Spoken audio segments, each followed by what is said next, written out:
You know, when I first met Andy many years ago, I know I was covering a presidential campaign. It was probably Gary Hart or Bill Clinton, one of those old campaigns. And back then, as a reporter, Andy was known as a real thorn in the side of politicians. And that's putting it nicely. Just ask Rich Daley. He's got another very choice term for Andy Shaw. And now that Andy is no longer a reporter, I'm very happy to say that absolutely nothing has changed. And if anything, Andy is a sharper thorn in the side of politicians, so keep up the good work. It's great to be here with so many supporters of the BJA, and I'm honored to be here with a distinguished journalist that you're recognizing tonight. One of the great thrills of my life when I came back to Chicago was to turn on Channel 7, Andy's old station, and hear my former colleague, the investigative reporter Chuck Gowdy, who I think is not here tonight. He's covering a story. But one of my favorite things was to turn on Channel 7 at 10 o'clock and hear Chuck Gowdy utter the words, "Johnny No-Nos DeFranzo." For some reason, whenever I heard that, it just sent chills down my spine. And a close second is when Chuck got to say, "Marco the Mover D'Amico."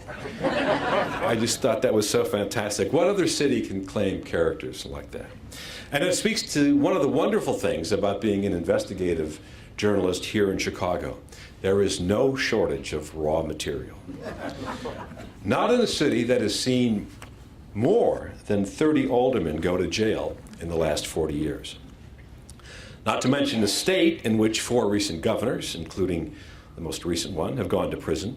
The one now serving 14 years for trading the power he so famously described as blinking golden.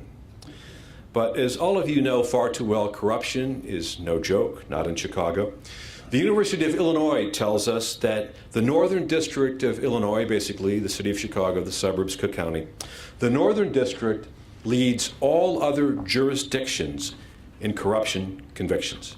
Nearly 1,500 federal corruption convictions since 1976. That's more convictions than New York.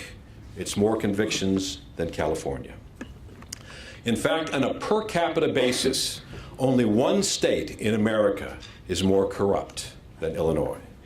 And if you guessed the home state of the Kingfish, Huey Long, and the former governor, Edwin Edwards, congratulations. Yes, it is Louisiana, the only place to beat Illinois in the corruption competition. The consequences of that corruption are real and far-reaching. The scandal that sent former Governor George Ryan to prison, a story that Chuck Gowdy helped break, exploded only after 6 children were killed by a truck driver who paid a bribe to illegally obtain his driver's license. We've seen other, more recent contemporary examples of fine investigative reporting that shine bright lights on the unconscionable in Illinois. Just last week, the Chicago Tribune reporting on a state court system that allows the wealthy and powerful to keep their names out of the public record. But the messy divorces and the bitter custody battles of everybody else, John and Jane Public, why, those are wide open for everyone to see. A dual system somehow tolerated in Illinois, sanctioned by the state legislature, and enabled by sitting judges. A dubious practice that defies the fundamental principle of equal justice under the law that we take for granted in this country. The Chicago Sun-Times has been doing stellar work digging up ties between politically connected contractors and the organization responsible for charter schools in Chicago. The age-old story that you have seen a million times in the city. Taxpayer dollars winding up in the pockets of political cronies. A story exposed by the classic rule of investigative reporting: follow the money. Also at the Sun-Times, columnist Mark Brown writing about landlords illegally shutting off heat, electricity, and water in uptown apartments to drive out the poor tenants so their buildings can be rehabbed for the richer ones. Good contemporary investigative journalism in the tradition of the writer Finley Peter Dunne, who so famously said that among the many missions of journalism is to comfort the afflicted and to afflict the comfortable. All the good investigative reporters I've ever known have had a sense of that missionary zeal. They combine the missionary purpose with the instincts of a detective, the guile of a con man, and the seductive charm of a great salesman. They are a curious breed, investigative reporters. They don't care about invitations to the right parties. They don't care about invitations to the White House. They don't really care about what the mayor or the governor or the president said today. That's not their bag. Instead, they look for what those officials and politicians don't say. Like Sherlock Holmes, they are far more attracted to the curious case of the dog that didn't bark in the night. It's a great, great tradition in this country, one that dates back to colonial times. In 1690, America's first real newspaper, and this is the first newspaper that had more than one pages. It wasn't just a broadsheet. It was called Public Occurrences. Very first edition, 1690, ran an expose about mistreatment of prisoners of war under the British. And in a preview of the tension to come between journalism and government, that advocacy relationship, that antagonistic relationship sometimes, in a preview of that, the British colonial governor promptly shut down the newspaper after its first edition.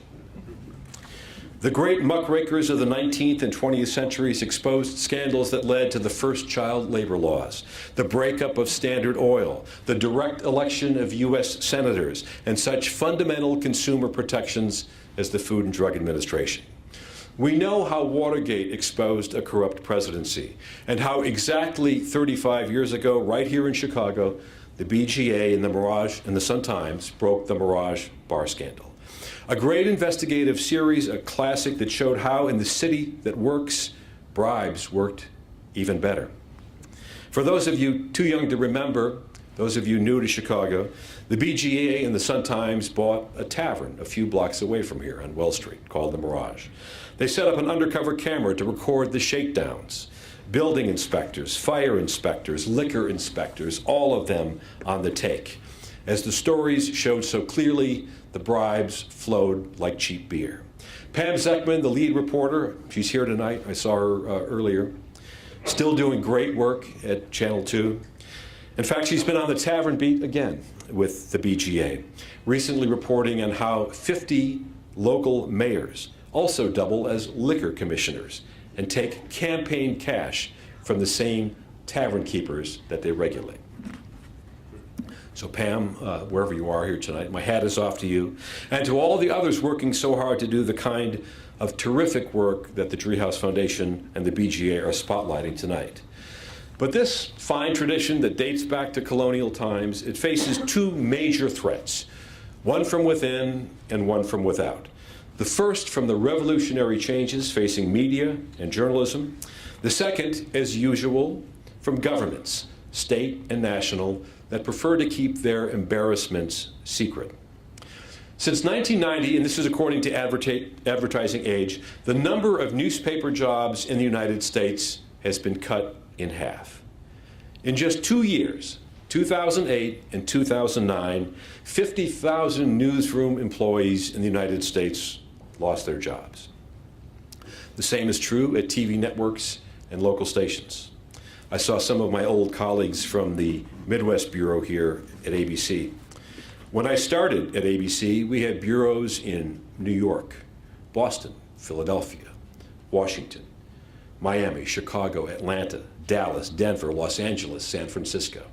Overseas, we had London, Paris, Frankfurt, Berlin, Moscow, Cairo, Johannesburg, Tokyo, Hong Kong, and Beijing. Now, au revoir, Paris. Auf Wiedersehen, Frankfurt. Arrivederci, Rome. Every one of them gone. The few remaining bureaus staffed by skeleton staffs. In the Midwest Bureau, when I started in March 1982, we had more than 40 full-time staffers covering territory from West Virginia to the Rocky Mountains. Tonight, there are 4.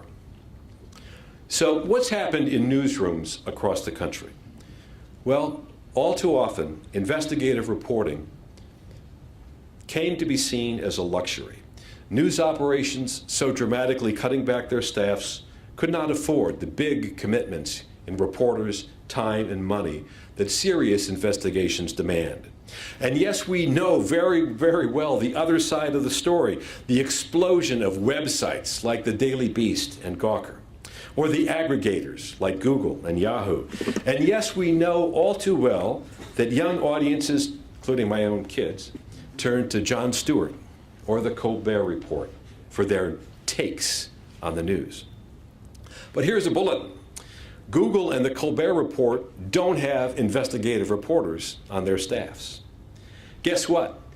Jon Stewart and Bill Maher may give you great attitude, and they can certainly be hilarious, but they don't do the dirty work of digging up what matters. On cable news and on the internet, we've seen an explosion of opinion, and that's really important to have a healthy marketplace of ideas. Fox on the right, MSNBC on the left, the Red State blog, Huffington Post. I could go on and on about the ideological fragments in American media today. But this explosion of opinion and news comedy and attitude has occurred just as the old-fashioned market for facts has collapsed. It's fallen out of favor. But what happens when traditional news organizations can no longer afford to cover places like Bell, California, or Dixon, Illinois, or the Chicago suburb of Crestwood? What happens when the watchdogs are off the job? Well, public officials pay themselves outrageous salaries, or steal city money to buy thoroughbred horses, or knowingly allow their citizens to drink water from a contaminated well. Luckily, in all three cases, some citizen dropped a dime to reporters or authorities, or else we never would have known. So we do have this one threat caused by shrinking newsrooms strapped for cash, barely able to field the teams that they need to thoroughly cover their own communities. And the second threat is from governments. Governments too eager to hide secrets, especially embarrassing ones. On the state level, here in the Midwest, we're seeing a big push to pass what are called ag-gag laws. These are laws that ban undercover cameras from agricultural operations such as meat packing and poultry plants. Who's behind this rash of government censorship? Well, no surprise here, industry lobbyists and their apologists for the agriculture industry. This year alone, in 2013, 11 states are considering these ag-gag laws, including our next-door neighbor, Indiana. Already, 6 states, Iowa, Kansas, Missouri, Montana, North Dakota, and Utah, have already approved them. 3 years ago, for ABC News, I covered the Salmonella scandal. You may remember the story. Nearly 2,000 people became violently ill all across this country. The Centers for Disease Control and federal inspectors traced the Salmonella strain to a single egg producer in Iowa. Its owner, notorious, cited multiple times for food safety and immigration violations, a repeat habitual offender. Federal inspectors discovered his workers handled animal waste and raw poultry and eggs with their bare hands. Some of those workers, many of them undocumented immigrants, lived in company-owned trailers infested with rats. And now Iowa is making those who expose such illegal and dangerous practices, Iowa is making them, the reporters and activists, the criminals. And to his great credit, Bob Barker, yes, that Bob Barker, the guy from The Price is Right, Bob Barker has led the charge against these ag-gag laws. The losers here, of course, are ordinary consumers because these laws will help ensure that they remain in the complete dark about the way their food is produced. The threat from government extends all the way from the State House in Des Moines to the White House in Washington. The Obama administration, more than any other in recent history, is pursuing whistleblowers who the government claims threaten national security. It's an argument that sells, and you can certainly understand why in a time of justifiable concern about terror. But let's take a closer look at these whistleblowers. In federal prison right now is a former CIA agent named John Kiriakou, Greek-American. He's the first CIA agent in American history to be convicted for passing classified information to a reporter. What was that classified information that has sent him to federal prison? It was the email address of another agent who had worked with Kiriakou hunting al-Qaeda terrorists. The reporter, who was working freelance for the New York Times, the reporter never published the email, let alone the name of this agent. That email address, by the way, lived in the public pages, the public web pages of the agent's alma mater. In the world of intelligence correspondence, in the world of national security journalism, tracking this agent down was a relatively routine piece of business. But many reporters and intelligence professionals are convinced Kiriakou's real crime was to speak out publicly about the so-called enhanced interrogation technique known as waterboarding. This is after he had left the agency, by the way. He was the very first CIA agent to speak about this publicly. He did so in a 2000 ABC News interview with my colleague Brian Ross, investigative reporter. The former agent had the temerity to go on television and call waterboarding torture. The FBI began an investigation, and now he's serving 30 months in a federal lockup. The great irony, of course, is that the very practice of waterboarding that John Kiriakou exposed to the public has now been outlawed by the Obama administration, classified as torture. But the only government employee from the United States to ever go to jail is the whistleblower who dared tell a reporter what our government was really doing. Then there is the case of Thomas Drake, a former senior official at the National Security Agency. He blew the whistle on government waste at the NSA in Fort Meade, Maryland, to a reporter for the Baltimore Sun. She wrote a series that won a Society of Professional Journalists Award for exposing government wrongdoing. But the NSA was outraged at such public airing of its dirty laundry. It called on the Justice Department to exact revenge against the whistleblower. Armed FBI agents showed up at Thomas Drake's home. In 2010, he was accused of exposing government secrets, a violation of the Espionage Act that could have put him away for 35 years. Luckily for Drake, an investigative reporter I know very well, Jim Bamford, an expert on the NSA who's written 3 books on the organization with whom I've worked on several projects, Jim Bamford came to Drake's defense. Jim helped the defense team prove that none of the information, not one iota, that Drake leaked to the Baltimore Sun was classified. In fact, most of it was what you would call government boilerplate. Meanwhile, the prosecution tried to keep much of its case secret under the guise of national security. They went so far as to try to keep the jury from reading the very newspaper articles that had already been published in the Baltimore Sun. George Orwell could not have written this any better. CBS 60 Minutes jumped on the story in May 2011, a story so embarrassing to the prosecution that shortly after it aired, all charges against Thomas Drake were dropped. He pleaded guilty to a single misdemeanor, unauthorized use of a government computer. His bungled prosecution, another dramatic example of how the government is overreaching for whistleblowers. It's not just the Obama administration, although according to the New York Times, the Obama administration has pursued more whistleblowers than any other administration in history. When the New York Times reported the NSA was illegally eavesdropping on Americans without warrants, the Bush administration chased down the leak with a vengeance. Indeed, it had come from a whistleblower, a mild-mannered career Justice Department lawyer. He was outraged at what he saw as a blatant violation of the law. That is, a massive National Security Administration program to sweep up telephone calls, texts, and emails of Americans without obtaining warrants from a court, as required by the law. The operation was known as Stellar Wind.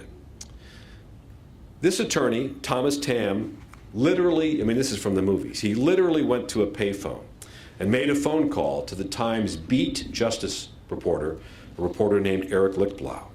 And in a series of secret meetings that are reminiscent of Watergate and Deep Throat, Tam provided damning details to Eric Lichtblau and the Times investigative reporter James Risen. They won the Pulitzer Prize for that story, exposing warrantless wiretaps. But the whistleblower, Thomas Tabb, their confidential source at the time, won no prizes. His reward? The FBI raided his home, guns drawn, grilling him, his wife, and his children. 4 years later, after tens of thousands of dollars in legal fees, the Justice Department dropped the investigation. Thomas Tabb was cleared. After all, it was the federal government that broke the law, eavesdropping on Americans without warrants. Now, Tabb has no regrets saying he took an oath to uphold the Constitution. And as the Washington Post's Bob Woodward likes to say, most exposés, including Watergate, really do begin with a whistleblower and reporters who know then how to follow the leads. So these are the very real threats that investigative journalists face right now. An overzealous crackdown on whistleblowers in Washington, state laws that seek to make criminals out of reporters and activists instead of the true criminals who poison our food, and a news media so buffeted by economic headwinds that it can barely afford to cover City Hall. And yet, in spite of these threats, investigative journalism, as we will see tonight, is alive and kicking. Thanks in large part to groups like the Better Government Association, they're part of what some people are calling a new ecosystem of investigative reporting. We have the BGA. We have ProPublica, a nonpartisan group founded by a former managing editor of the Wall Street Journal. Since 2008, it's published investigations across the country, including some here in Chicago. It's already won 2 Pulitzer Prizes and a Peabody, the television equivalent. Not too shabby for a new kid on the block. We have the Investigative Reporters Workshop, another nonprofit. It collaborates with PBS Frontline. And the Center for Public Integrity, founded by a former ABC and CBS producer named Chuck Lewis. In the political arena, we have PolitiFact. It's a hugely successful project of the Tampa Bay Times. You've seen their ratings of politicians, what they say, everything from true to pants on fire. That's the Tampa Bay Times. The Annenberg Public Policy Center from USC. They've brought us factcheck.org. It keeps tabs on the truthiness, as Colbert would say, of public officials from the president on down.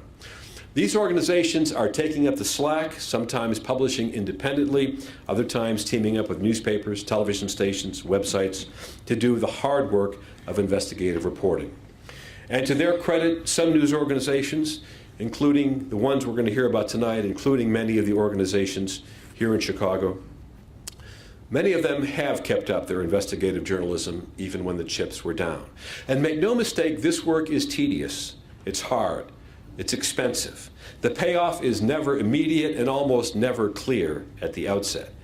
Investigative reporters, by the nature of their craft, must spend days, hours, sometimes weeks chasing down blind alleys and digging dry holes. They're poking their noses in places where they are definitely not wanted. But this is the stuff that really, truly matters. This work is so important and so necessary to a democracy that depends above all and above everything else on trust. The trust of its citizens. At the end of the day, what investigative reporters do is tell us who deserves that trust, who does not, and why. It really is that simple.